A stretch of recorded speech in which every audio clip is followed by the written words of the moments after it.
ચાલો આપણે આવી છે દાખલા નંબર 9 ઉપર. મેં તમને રકમ પહેલેથી મોકલી નહીં હશે આ કેસમાં, તો તમે આ જે આખી રકમ છે તે તમે વિડીયો પોઝ કરીને લખી કાઢજો. ચાલો તો આપણે આન્સર પર આવી જઈએ. તમે રકમ લખી લીધી હશે વિડીયો પોઝ કરીને. ચાલો હવે શું કરવાનું છે આ કેસમાં, તો આજે ખર્ચાઓ થયા છે કારખાનાનું ભાડું. તો તમને ખબર છે કે આ બધા કેવા ખર્ચાનું આખું લિસ્ટ આપેલું છે. બધા ખર્ચા છે પરોક્ષ ખર્ચા. આ બધા છે પરોક્ષ ખર્ચા. તો પરોક્ષ ખર્ચાને આપણે શું કરવાનું છે, તો આ અલગ અલગ આપણી પાસે વિભાગ છે A, B, C અને D. તો આ ખર્ચા આ વિભાગોના માથે આપણે ફાળવવાના છે કે કયા વિભાગનો કેટલો ખર્ચો છે. ઓકે, તો આપણે એ કરવા જઈ રહ્યા છે. તો તમારી પાસે આ એક પત્રક જે છે તે આ રીતનું પત્રક તૈયાર કરી દેજો. નામ શું છે પત્રકનું, તો પરોક્ષ ખર્ચની ફાળવણીનું પત્રક, જેની અંદર આ રીતની વિગતો રહેશે. પહેલું છે વિગત, પછી આગળનું ખાનું છે ફાળવણીનો આધાર, પછી છે કુલ, પછી વિભાગો ABCD. આપણી પાસે જેટલા વિભાગ હોય તે રીતે આપણે આટલા વિભાગો, 5 વિભાગ હોય તો આટલે D પછી E પણ કરવું પડશે, ABCD E. આ કેસમાં આપણી પાસે 4 જ વિભાગો છે એટલે ABCD, 3 જ વિભાગ હોય તો ABC. ચાલો તો આ રીતનું તમે પત્રક તૈયાર કરી નાખ્યું હશે. હવે આપણે ખર્ચાઓ જોઈએ. ચાલો પહેલું છે કારખાનાનું ભાડું. ઓકે, કારખાનાનું ભાડું જેની રકમ આપી દીધી છે 75,000. એટલે વિગતમાં લખીએ કારખાનાનું ભાડું.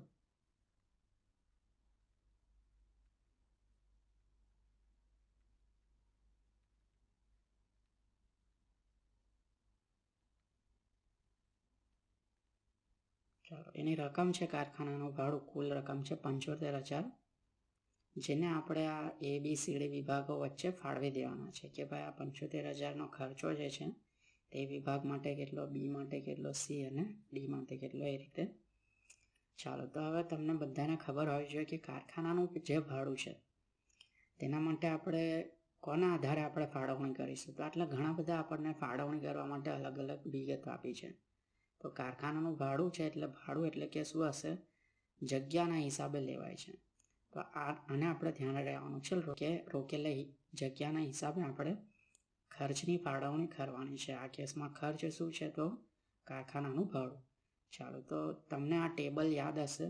મેં તમને કીધું હતું કે આ ટેબલ યાદ કરી રાખજો. નહીં યાદ હોય તો કંઈ નહીં, હવે કરી નાખજો. ચાલો તો આપણે જોઈ લઈએ આમાં ભાડું અને વેરો જો તમને ખર્ચ આપ્યો હોય તેને કેવી રીતના ફાળવવાનો છે, તો રોકેલી જગ્યાના પ્રમાણમાં આપણે ફાળવવાનું હોય છે. તેવી રીતે આખું લિસ્ટ આપેલું છે એટલે 11 ખર્ચાનું. તો આ લિસ્ટ પ્રમાણે આપણે જવાનું છે. તો આપણે આવી જઈએ પાછા. કારખાનાનું ભાડું 75,000 તો લખ્યું આપણે, અને ફાળવણીનો આધાર કયો, તો હવે આટલે લખી લઈએ રોકેલી જગ્યા.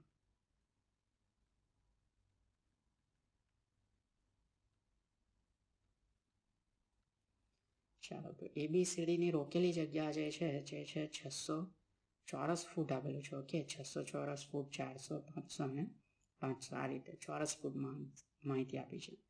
તો હવે આપણે 600 જેમ 400 જેમ 500 જેમ 500ના પ્રમાણમાં ખર્ચાના ફાળવવાના છે. તો હવે આટલું તો તમને બધાને ખબર હશે કે હું મીંડા કાઢી નાખું.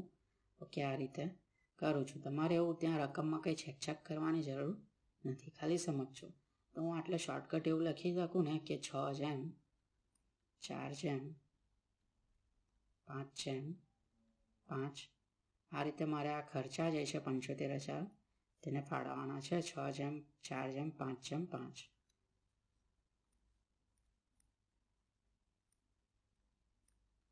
ઓકે, તો હવે એના માટે શું કરશો તમે, તો સિમ્પલ છે કેલ્સી પર કરવાનું. 75,000 ગુણ્યા પહેલી રકમ લેવાની 6 ગુણ્યા 6 છેદમાં ટોટલ કેટલું આવશે, તો આ 4/4નું ટોટલ.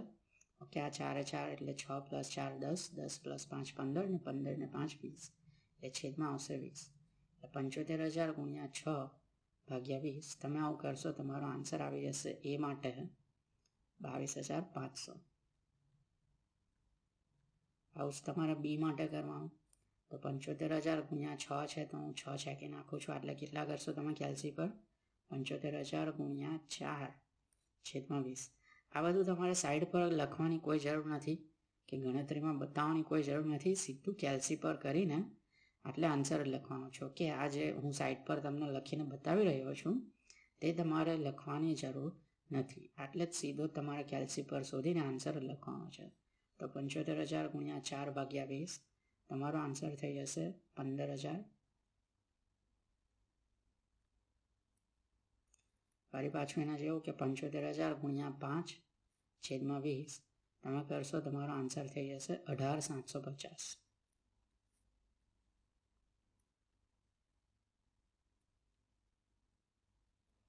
ફરી પાછા 5 છે એટલે ફરી પાછો આન્સર સેમ જ આવશે 18,750. પાછું ગણ્યા કરો એના કરતાં એક વખત ગણેલું જ છે તો એ જ કોપી પેસ્ટ કરી દો.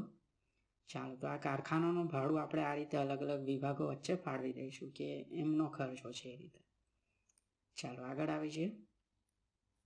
સુપરવાઇઝરનો પગાર. તો સુપરવાઇઝરનો પગાર આપણે કેવી રીતના ફાળવીએ છીએ, તો એણે જે આપેલો સમય હોય કે એ વિભાગમાં એણે કેટલું સમય કામ કર્યું, બીમાં કેટલું સમય કામ કર્યું, સીમાં કેટલું કામ કર્યું, તે રીતે સુપરવાઇઝરનો પગાર આપણે આપીએ છીએ.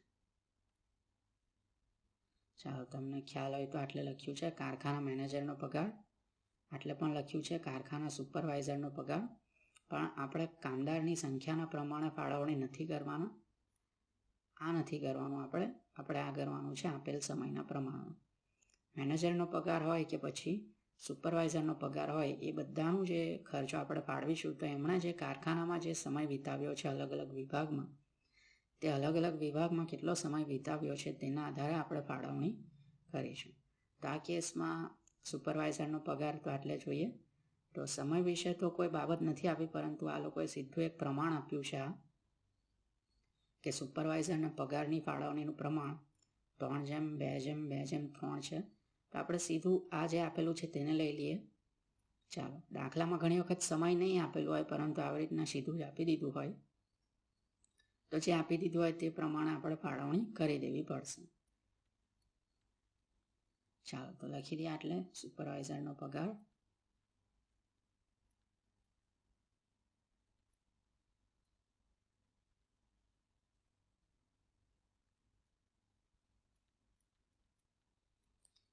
હવે આટલે ફાળવણીનો આધાર શું લખવાનો હોય, તો આપેલ સમય એવું લખવાનું હોય, પરંતુ આપણને સમય તો આપ્યો જ નથી.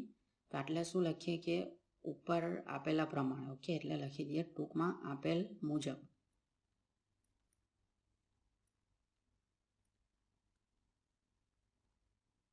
જો આપણને આ કેસમાં સમય આપ્યો હતો, સુપરવાઇઝરે જે સમય કેટલો વિતાવ્યો છે કારખાનાની અંદર A, B, C અને D વિભાગની અંદર, તો પછી આપણે સમય મુજબ એવું કરીને આપણે આટલે જે તે પણ પ્રમાણ હોતે તે લખતો. પણ આપણને સમય નથી આપ્યો, સીધું પ્રમાણ જ આપી દીધું છે. તો આપણે એ લખીશું આપેલ પ્રમાણ. તો 3:2:3. ચાલો, એનો ખર્ચો કેટલો છે? સુપરવાઇઝરનો પગાર 36,000 રૂપિયા છે.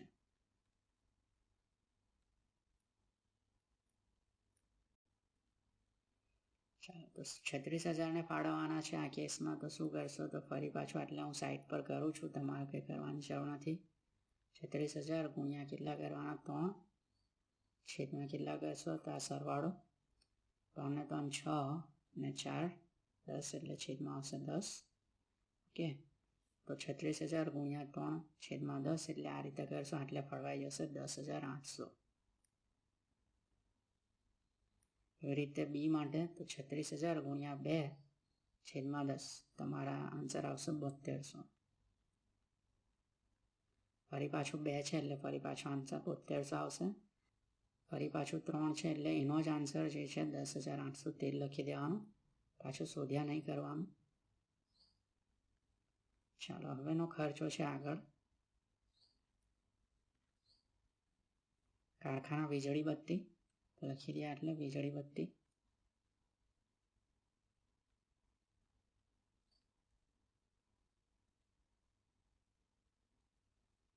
ચાલો, વીજળી બત્તી એટલે વીજળીના પોઈન્ટ આપેલા છે. વીજળીના પોઈન્ટના પ્રમાણે આપણે આ ખર્ચા ફાળવીએ છીએ કે એ વિભાગમાં 0.16 છે, બી વિભાગમાં 8 પોઈન્ટ છે, એ રીતે. તો પોઈન્ટના હિસાબે વીજળી ખર્ચાય છે. પોઈન્ટ એટલે તમને ખબર હશે કે કેટલા પ્લગ છે. ઓકે, ત્યાં તમે કેટલા અંદર વાયરને પ્લગ કરીને તમારું યંત્ર કે મશીનો ચાલુ કરી શકો છો એનો મતલબ થાય છે પોઈન્ટ. ચાલો, આપણા બધાના ઘરમાં વીજળીના પ્લગના કે પોઈન્ટ આપેલા હોય છે. એની જ એટલે કારખાનામાં વાત થઈ રહી છે, ત્યાં પણ આવી રીતના પ્લગ કે પોઈન્ટ આપેલા હશે. ચાલો, તો 16:8:12:4 કે તો હું આટલે લખું 16:8:12:4.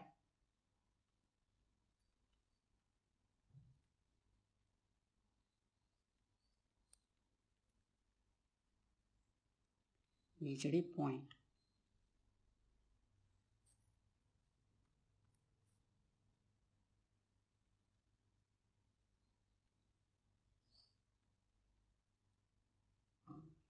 જે આપી દીધા છે 16:8:12:4. હવે તમે જોઈ શકો કે આ રકમમાં 4 સામાન્ય નીકળી શકે તેમ છે. 4 સામાન્ય કાઢતા આવડવું જોઈએ, તો 4 બધેથી 4 કાઢી લેવાના છે. ઓકે, તો એટલે 16માંથી આપણે 4 કાઢી નાખીએ તો કેટલા બચશે? તો 4 બચશે. એટલે માઇનસ નથી કરવાનું. ઓકે, માઇનસ નથી કરવાના, 16માંથી 4ને સામાન્ય કરવાના છે. એટલે કેવી રીતના લખ્યું હશે હું તમને સમજાવું. 4 × 4 એટલે તમારો આન્સર કેટલો આવે? 16. બરાબર છે. બીજું છે 8, એટલે શું થયું હશે? તો 4 × 8, સોરી 4 × 2 એટલે કેટલો આન્સર આવે? 8. ફરી પાછું 4 × 3 થયું હશે, એટલે આન્સર આવ્યો હશે 12. અને 4 × 1 એટલે થઈ ગયું છે તમારું 4. તો આપણે જ્યારે સામાન્ય કાઢીએ છીએ ને ત્યારે 16માંથી 4 માઇનસ એમ નથી કરવાનું. ઓકે, આવું નથી કરવાનું. આપણે આ 4 જે આખી લાઈન હતી ને તેને છેકી નાખવાના. આ બધા સામાન્ય નીકળી ગયા, જે નીકળતું હતું સામાન્ય તે નીકળી ગયું. તો બચ્ચું કેટલું? તો આ બચ્ચું છે. તો એની વાત કરીએ કે 4:2:3:1 આ રીતે સામાન્ય કાઢતા આવડવું જોઈએ તમને. ચાલો, તો આ રીતે તમે આ રીતે હવે ફાળવણી કરો કે આ રીતે કરો, આન્સર તો સરખો જ આવશે. હું નીચે મુજબની ફાળવણી કરીશ. ચાલો, તો વીજળીના પોઈન્ટ જે છે ત્યાં રીતે તમે સામાન્ય કરીને લખી દીધા 4, 2, 3 અને 1. ચાલો, તો હવે વીજળી કેટલી હતી? એટલે વીજળી ખર્ચ તો 30,000નો વીજળી ખર્ચ છે.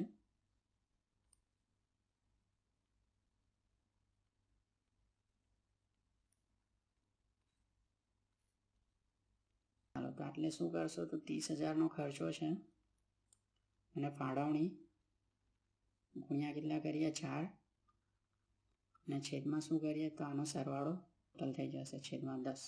તમે આ રીતે કરી શકો. જો સામાન્ય કાઢ્યા હોય તો, સામાન્ય નહીં કાઢ્યા હોય તો આ રીતે પણ કરી શકો. 30,000 ગુણ્યા 16 છેદમાં જે આનું ટોટલ થાય છે 16 + 8 + 12 + 4 તમારું ટોટલ થઈ જશે, એટલે 40 ટોટલ થાય છે. ઓકે, તો તમે બેમાંથી કોઈ બી મેથડ કરી શકો છો.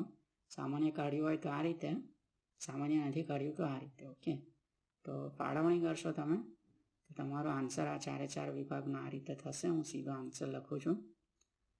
પહેલામાં થશે 12,000, બીજામાં થશે 6,000, ત્રીજામાં થશે 9,000 અને છેલ્લામાં થશે 3,000. ચાલો, આગળનો ખર્ચો છે આપણી પાસે યંત્રનો ઘસારો. તો યંત્રનો જે ઘસારો છે તે યંત્રની કિંમત ઉપર આપણે ગણીએ છીએ. એટલે યંત્રની કિંમત આપી દીધી છે તમને. એની રકમ ટોટલ આપી છે 50,000, 30,000 અને 70,000. ડ વિભાગમાં કે ડી વિભાગમાં કોઈ યંત્ર જ નથી, એટલે ત્યાં 0 છે એવું માની લેવાનું. યંત્ર નથી એટલે ત્યાં રકમ કેટલી છે? 0.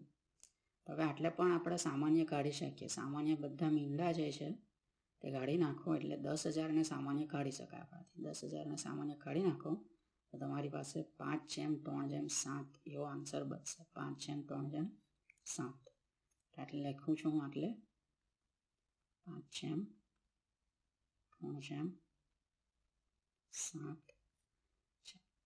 તો શું લખ્યા? એટલે યંત્રનો ઘસારો આપણી પાસે વિગત છે.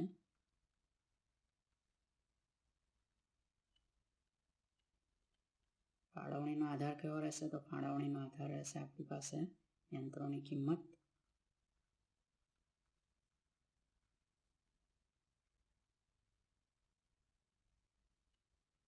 પાંચ જેમ 3/7. ઓકે, આજ ઉતારી છે આપણે 50, 30 અને 70. સામાન્ય કાઢી લીધા છે બધા મીંડા. ચાલો તો કેટલું છે યંત્રનો ઘસારો? 4500.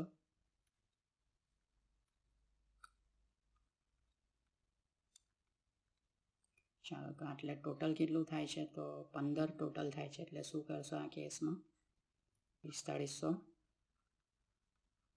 ગુણ્યા 5/15. 5ની જગ્યાએ બીજું શોધો ત્યારે 3 લખવાનું અને ત્રીજામાં 7 લખવાનું. આ રીતે તમારો આન્સર થઈ જશે 1500, 900 અને 2100. છેલ્લામાં કંઈ નથી, એ લોકો પાસે યંત્ર જ નથી એટલે ત્યાં લખી દેવાનું 0 અથવા ડેશ કરી દો તો પણ ચાલે.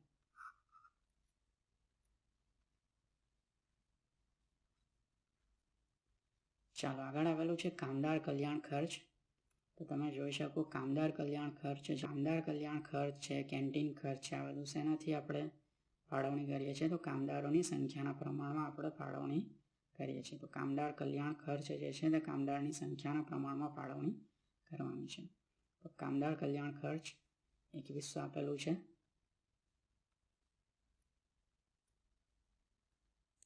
ફાળવણી કયું? તો કામદારની સંખ્યા.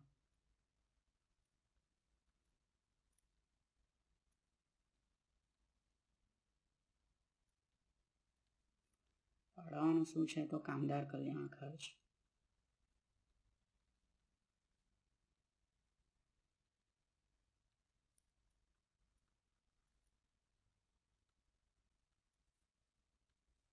ચાલો 2100 રૂપિયાને આપણે ફાળવવાના છે.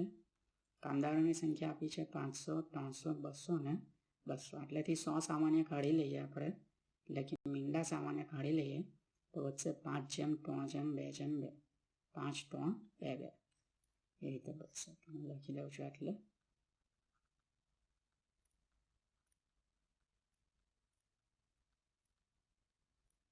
ચાલો તો આ રીતે તમે ફાળવણી કરશો, તમારો આન્સર આવશે 875, 525, 350 અને 350. ફરી પાછું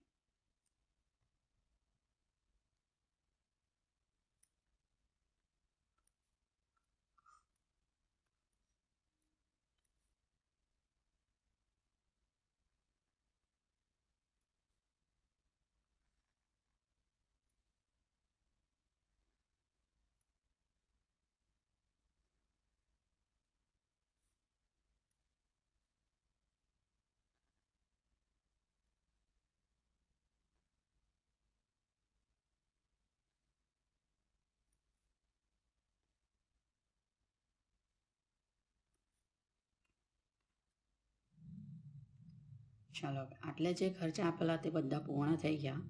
આ ટેબલની અંદર પણ આપણે એકવાર માહિતી જોઈ લઈએ વીજળીના પોઈન્ટ. તો એને આપણે વાપરી નાખ્યા વીજળીના ખર્ચા ફાળવવા માટે. લખેલી જગ્યા વિગતને આપણે જોઈ લીધી, કામદારની સંખ્યા જોઈ લીધું, સુપરવાઇઝરને કેવી રીતના પગાર આપવાનો છે તે ફાળવણી આપેલી છે, યંત્રોની કિંમત. હવે આ છે પરોક્ષ મજૂરી. પરોક્ષ મજૂરી જે છે તે આપણે આપી દીધી, સીધી રૂપિયામાં આપેલી છે. આ રૂપિયામાં આપેલી છે, તમે જોઈ શકો છો. તો જેમ આપેલી છે ને તેમ બેઠી જ આપણે લખી દેવાની. એની ફાળવણી કેવી રીતના થાય છે તમે જુઓ કે પરોક્ષ મજૂરી જે આપેલી હોય તે પ્રત્યક્ષ મજૂરીના પ્રમાણમાં આપણે ફાળવવાની હોય છે. એટલે માની લઈએ કે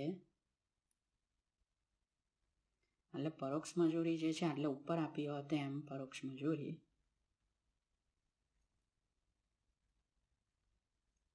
અને ટોટલ રકમ આપી દીધી હોતે. માની લઈએ કે 50,000 આપેલી હોતે અને આટલે નીચે પ્રત્યક્ષ મજૂરી અથવા તો સીધી મજૂરી એવું કંઈ આપેલું હોતે, સીધી મજૂરી કે પ્રત્યક્ષ મજૂરી, બરાબર છે, અલગ અલગ વિભાગની. તો આપણે આ પરોક્ષ મજૂરીના છે ને આ સીધી મજૂરી જે આપેલી હોતે તે હિસાબે આપણે ફાળવતે. ઓકે, એટલે માની લઈએ કે 20,000, એટલે માની લઈએ કે 10,000, એટલે માની લઈએ કે 7,000, એટલે પણ 7,000. આ રીતે માની લઈએ કે રકમ આપેલી છે સીધી મજૂરીની, તો આ જે પરોક્ષ મજૂરી છે 50,000 તેને આ રીતે ફાળવતે 20/10/7/7. પરંતુ એવું નથી આપ્યું આપણને દાખલામાં. શું આપી દીધું છે? પરોક્ષ મજૂરી સીધી જ આપી દીધી છે. તો પરોક્ષ મજૂરી આપણને સીધી જ આપી દીધી છે, તો બેઠી એને લખી જ દેવાની છે, એમાં કંઈ છેડછાડ કરવાની જ નથી. તો ચાલો, તો આ રકમ જે છે તે બેઠી જ ઉતારી દેજો. શું લખવામાં? એટલે પરોક્ષ મજૂરી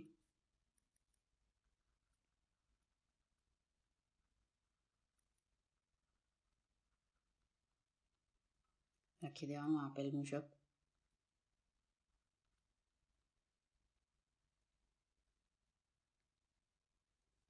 ચાલો, બેઠી તમે ઉતારી દેશો ઉપરથી, જે છે 16,765, 16,765, પછી છે 8,705, 14,930 અને છેલ્લામાં છે 6,000. કે આ 4 રકમનું ટોટલ કરો તો તમારી પાસે આન્સર થાય છે 46,400, જે આટલે લખી દઈએ કુલવાળા ખાનામાં. ઓકે, આ પ્રત્યક્ષ મજૂરી જે આપેલી છે તેનો સરવાળો કરીને મેં એટલે લખી દીધી, જે છે 46,400. કુલ્લું ખાનું છે કે ભાઈ કુલ ખર્ચા જે છે તે કેટલા છે અને આપણે એને કેવી રીતના ફાળવીએ છીએ ત્યાં બાજુના ખાના છે. ચાલો, તો આપણને પહેલેથી જ આ ફાળવેલો જ આપી દીધેલો હતો, તો એનું કુલ કરીને આટલાથી આપણે લખી શકાય છે. ચાલો, તો એટલે તમામ ખર્ચા જે છે તે પૂર્ણ થાય છે, તો ટોટલ મારી દેજો અને લખશો કુલ પરોક્ષ ખર્ચા.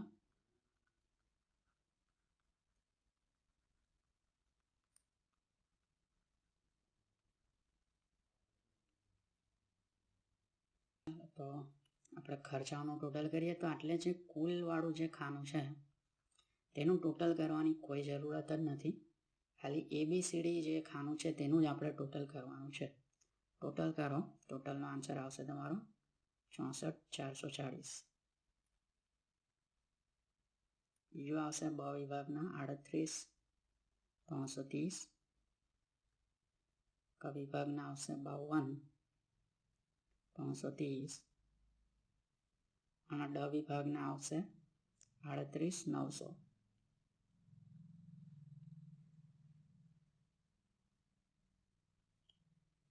ચાલો, હવે નીચે છેલ્લી વિગત પણ આપેલી છે કે સેવા વિભાગે આપેલી સેવાનું પ્રમાણ. એટલે આ ડી જે છે ને તે સેવા વિભાગ હતો. દાખલાની શરૂઆતમાં જ લખેલું છે કે કારખાનામાં ABC નામના 3 ઉત્પાદન વિભાગ છે અને ડી નામનો સેવા વિભાગ છે. તો આનો જે ખર્ચો આવે છે ને ડીનો 38,900, તેને આપણે આ બીજા બધા વિભાગો વચ્ચે ફાળવી દેવાનો છે. ઓકે, એટલે આનો જે ખર્ચો છે ને તે 0 થઈ જશે. આ ખર્ચા જે છે તે ABC વચ્ચે આપણે ફાળવી દેવાના છે. તો એના માટે બીજું એક પત્રક તૈયાર કરવું પડશે. સેમ આવું જ પત્રક તમારે તૈયાર કરવાનું છે. ખાલી પત્રકનું નામ જે છે તે બદલાઈ જશે. સેવા વિભાગની ફાળવણીનું પત્રક. સેવા વિભાગની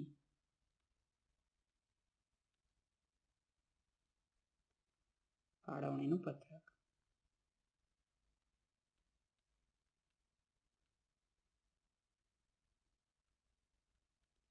ઉપર મુજબ જ તમારે ખાના તૈયાર કરવાના છે. આ રીતના જ સેમ ટુ સેમ કોપી. વિગત, ફાળવણીનો આધાર, કુલ, ABCD.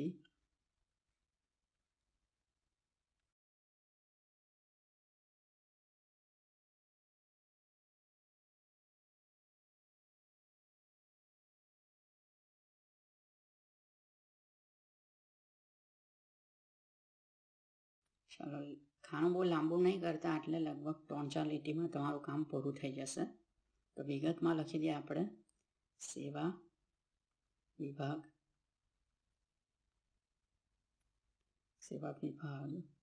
ડીના ખર્ચા. સેવા વિભાગ ડીના ખર્ચા. ફાળવણીનો આધાર કયો રહેશે? તો આપેલ મુજબ.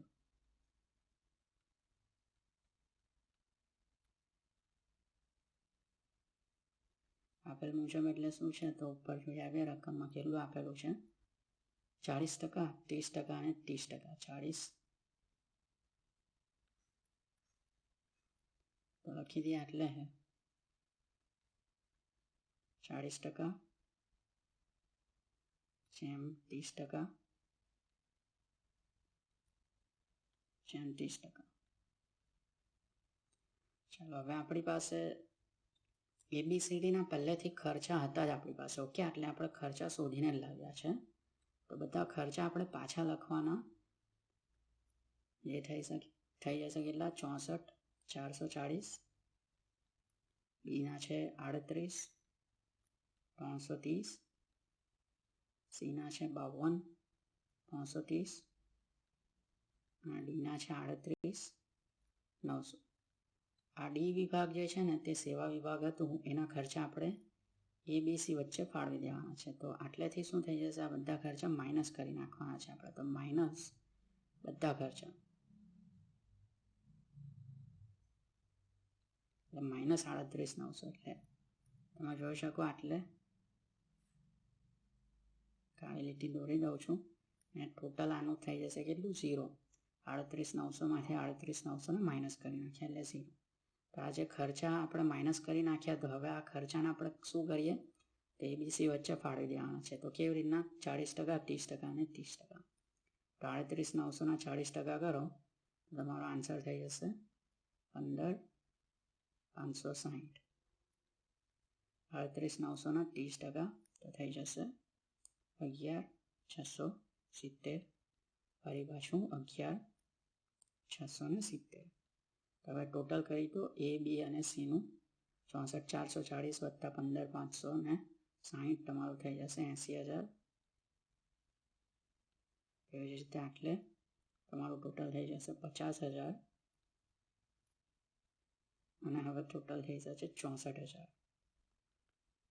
તો આ રીતે આપણે સેવા વિભાગનો જે ખર્ચો હતો તે અલગ અલગ વિભાગો, ઉત્પાદન વિભાગો, આ કેવા વિભાગો છે? ઉત્પાદન છે. ABC ઉત્પાદન વિભાગ છે, તેમની વચ્ચે ફાળવી દીધો છે. તો આટલે હજી પણ આપણે વિગત શોધવાની બાકી છે. ચાલો, એટલે લખેલું છે કે ત્રણેય ઉત્પાદન વિભાગોના પ્રત્યક્ષ કામદાર કલાક દર શોધો. ત્રણેય ઉત્પાદન વિભાગના પ્રત્યક્ષ કામદાર કલાક દર, બરાબર છે, આ શોધવાનું છે. તો પ્રત્યક્ષ કામદાર કલાક દર શું છે એ પણ આપણે સમજી લઈએ. ચાલો, તો હું આટલે લખી દઉં છું. પ્રત્યક્ષ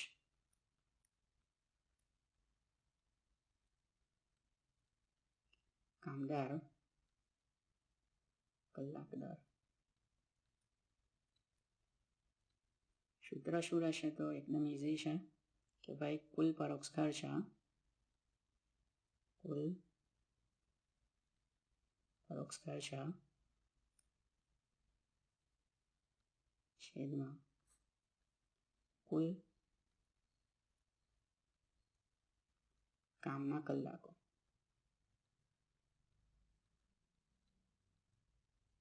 ચાલો, કામના કલાકો આપણે ક્યાંથી શોધીને લાવીશું? આપણી પાસે ખર્ચા તો છે, બરાબર છે, 80, 50 અને 64.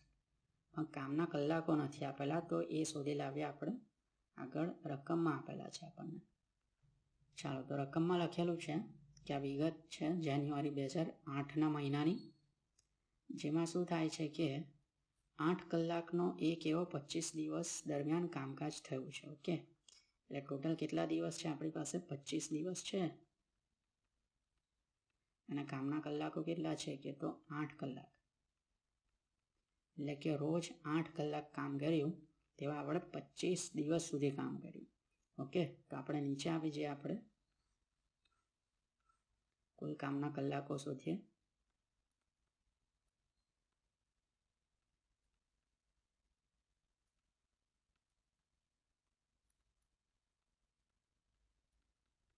તો પહેલા એ વિભાગ માટે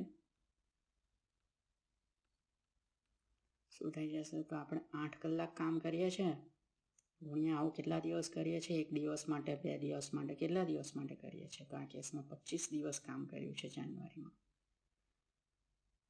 ચાલો, તો હવે તમને ખબર છે કે એ વિભાગમાં એક જ કર્મચારી કામ નથી કરતો. 8 ગુણ્યા 25 કરી દઈશું ને ખાલી, તો તમારો આન્સર આવી જશે 200. પણ આવું આપણે નથી કરવાનું. હજી ગુણ્યા બીજું પણ કરવાનું છે. શું કે કેટલા કર્મચારીઓ હતા ત્યાં, તો કામદારોનો પણ આટલે સાથે ગુણાકાર કરવાનો છે. તો હજી પણ ગુણ્યા આપણે કેટલાક કામદારોની સંખ્યા જે હશે ને તે આપણે લખવી પડશે. તો તમને એ વિગત પણ આપી છે રકમમાં. કામદારોની સંખ્યા આપેલી છે 500. બ વિભાગમાં 300 છે, સીમાં 200 છે અને ડીમાં પણ 200 છે. એટલે હવે 500 ગુણાકારમાં મારે સાથે લેવા પડશે. તો 8 ગુણ્યા 25 એટલે કે જો હું રોજ 8 કલાક કામ કરું અને આવું 25 દિવસ કામ કરું તો હું એકલો હોઉં તો હું કેટલા કલાક કામ કરું? 200. બરાબર છે. પણ હું એકલો નથી. મારી સાથે કેટલા જણા છે? તો અમે ટોટલ જણા છે 500 જણા છે. ચાલો, તો અમે 500 જણાએ કામ કર્યું છે. તો એટલે કેટલું થઈ જશે ટોટલ? તો 8 ગુણ્યા 25 ગુણ્યા 500. તમારું ટોટલ થઈ જશે 1 લાખ. 1 લાખ કલાકો. આવી રીતે બી વિભાગનું પણ શોધવાનું. આગળની વિગત તો સરખી જ રહેશે. 8 ગુણ્યા 25 ત્યાં પણ કરવું જ પડશે. પણ કામદાર છે બી વિભાગમાં 500 જણા નથી. બી વિભાગમાં છે આપણી પાસે 300 જણા. આપણે અત્યારે ઉપર માહિતી જોઈને આવ્યા છે. તો 8 ગુણ્યા 25 ગુણ્યા 300 કરો, તમારું થઈ જશે 60,000. તેવી જ રીતે સી અને ડી વિભાગનું પણ. ઓકે, ડી વિભાગની શોધવાની જરૂર નથી. કેમ નથી શોધવાની જરૂર? તો તમે જોઈ શકો ડી વિભાગના કોઈ ખર્ચા જ નથી. ડી વિભાગના જે ખર્ચા હતા તે આપણે એબીસી વચ્ચે વહેંચી દીધા છે. એટલે આપણે ખર્ચો ક્યાં થયો છે? તો એબીસીમાં. તો ખાલી એના જ આપણે પ્રત્યક્ષ કામદાર કલાક દર શોધવું પડશે. ડીમાં તો શું થશે કે કુલ ખર્ચા તમે લખશો 0 અને છેદમાં 0ના છેદમાં કંઈ પણ હોય તો આન્સર તમારો 0 જ આવવાનો છે. ઓકે, તો એટલે ડી વિભાગનું કામના કલાકો શોધીને કંઈ ફાયદો નથી. એટલે ખાલી સી શોધી નાખીએ. તો 8 ગુણ્યા 25 ગુણ્યા ડી વિભાગમાં 200 કારીગરો હતા. એટલે તમારો આન્સર થઈ જશે 40,000 કલાકો.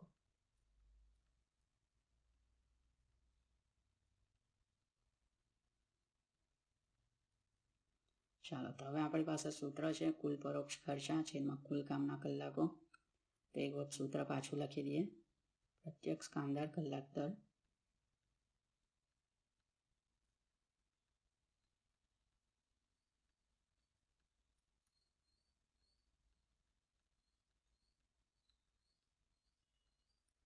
સૂત્ર શું રહેશે? તો કુલ પરોક્ષ ખર્ચા છેદમાં કુલ કામના કલાકો.